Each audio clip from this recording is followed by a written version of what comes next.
Segundo a teoria da relatividade, quando você se movimenta no espaço, faz o mesmo no tempo. Porque, em Imagens do Universo, você defende a hipótese de que o movimento das galáxias seria no tempo e não no espaço. A visão cosmológica, exposta na série Imagens do Universo, não tem a assinatura oficial da ciência astronômica. Após ler uma vasta bibliografia sobre o tema, notei certo corporativismo dos redatores, que parece terem se unido em torno de uma visão padronizada, em que um autor cita o outro. É como se não houvesse nada de novo acontecendo nessa área. Sabe-se que muita gente séria na ciência não concorda com a teoria do Big Bang, com o efeito Doppler e muitas outras questões. Se alguém discordasse oficialmente da visão atual da cosmologia, talvez fosse questionado a propor coisa melhor. Como não se tem nada de novo a propor em substituição ao modelo atual, se aceita as coisas tal como estão sendo colocadas. Imagens do Universo não tem a pretensão de ser a solução para esse impasse. Apenas tenta lançar o frescor de novas ideias, que estimulem o raciocínio lógico do espectador, e não somente o matemático. Todas as galáxias e estrelas que vemos iluminando a abóbada celeste, à noite, pertenceriam a um universo estacionário na sua origem. Um universo atemporal. Isto é, elas conservariam a sua posição no espaço, sem dependerem do movimento relativo que se observa no tempo.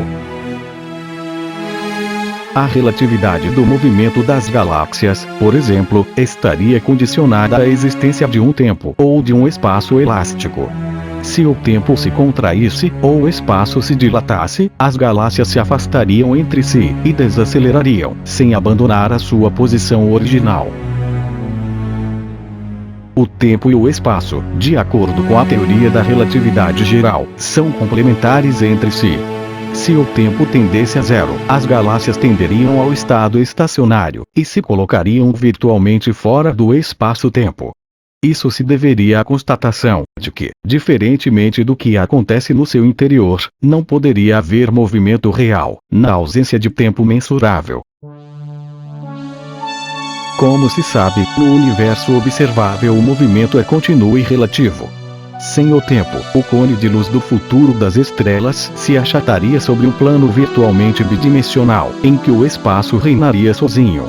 Esses eventos não fariam parte da nossa realidade física. É que precisamos medir o tempo, para que as coisas possam existir.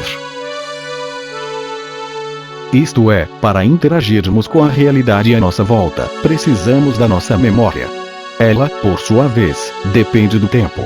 Uma estrela distante somente passaria a existir quando a sua luz se espalhasse junto a nós. Em alguns casos, as estrelas seriam avistadas, no presente, com a aparência de milhões de anos atrás. Parece haver uma inversão no sentido da seta do tempo, na posição do observador e no momento do espalhamento da luz das estrelas. Essa inversão poderia ser explicada pelo princípio de exclusão de acesso direto ao que havia antes que essa luz nos alcançasse. Ou seja, o futuro não existe porque ainda não aconteceu. Dito de outra forma, ele não existe porque não se poderia acessar, diretamente, o interior do cone de luz do futuro dos eventos. O tempo passaria a se dilatar gradualmente, desde o espalhamento da luz junto a nós, sendo acompanhado da contração do espaço. Mas, esse espaço nos mostraria as galáxias em plena fase expansionária, em que surgiriam afastando-se umas das outras, com velocidades sempre crescentes. Isso estaria mais de acordo com uma contração do tempo, pois a luz parece acelerar na direção do nosso horizonte de eventos. Não se sabe se o afastamento entre as galáxias é real, ou não, pois o que vemos, agora, é uma imagem congelada do passado distante. Da sua parte, a aceleração se confunde com a gravidade depois da inversão no sentido da seta do tempo, e a contração do espaço ganha a aparência de realidade incontestável.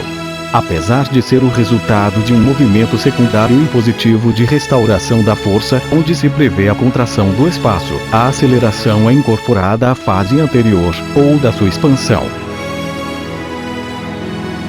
como, no presente, a energia potencial já seria negativa ou atrativa, e diminuiria com a diminuição das distâncias entre os corpos no espaço-tempo. Entende-se que a aceleração e o afastamento entre as galáxias pertenceriam a épocas diferentes da história do universo. Isto é, você veria a expansão fora do seu próprio tempo. Seria como se a presente fase de contração contínua do espaço estivesse expondo, com atraso, a sua fase expansionária anterior.